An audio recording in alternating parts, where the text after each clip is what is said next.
In this video, we're going to consider the line given by the equation negative 2x minus 3y equals 1, and we want to use that to figure out what is the slope of a perpendicular line to this one. So you can see we have two different cases. Either we're talking about parallel lines for a problem like this, at which point we would keep the same slope. In other words, two lines that are parallel have the same slope. Or we're talking about perpendicular lines, which is going to be our case for this problem. And when you're trying to find the slope of a perpendicular line to a given line, what you want to do is figure out what the slope is on the given line, and then you want to flip it, in other words, find the reciprocal, and then change the sign. And that's going to be the slope of a line that's perpendicular.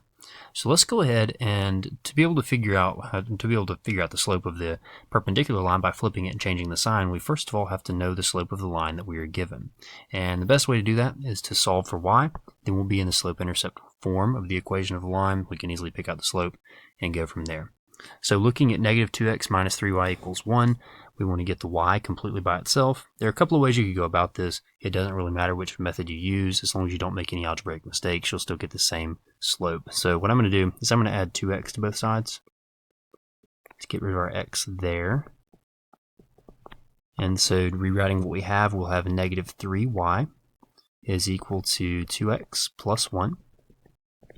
And so now, the only thing keeping the y from being by itself is a negative 3. So what we're going to do is we're going to divide both sides of the equation, which is the same thing as dividing all of the terms by negative 3. Of course, those are going to cancel there. That's going to leave us with y on the left-hand side is going to be equal to, negative 2 over 3x plus negative 1 over 3.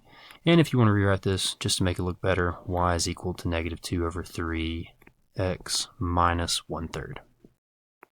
And so right there, we're in slope-intercept form, and so all we really need for this problem is the slope, which is going to be the coefficient of the x term, the negative 2 over 3.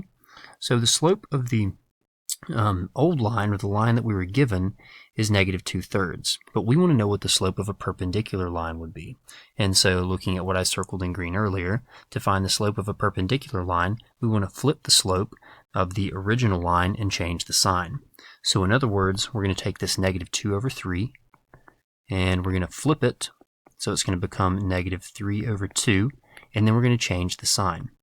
So I just flipped it, found the reciprocal, 2/3 became 3/2, and the negative became a positive. And so therefore the slope of a perpendicular line, we'll call this the new slope, would be positive 3 over 2.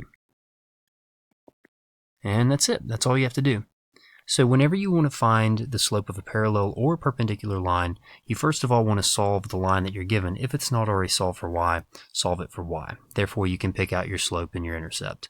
And just pick out your slope. If it's a parallel line you're looking for the slope of, just keep it the same. If it's a perpendicular line, you want to flip it or find the reciprocal and then change the sign. And that's it.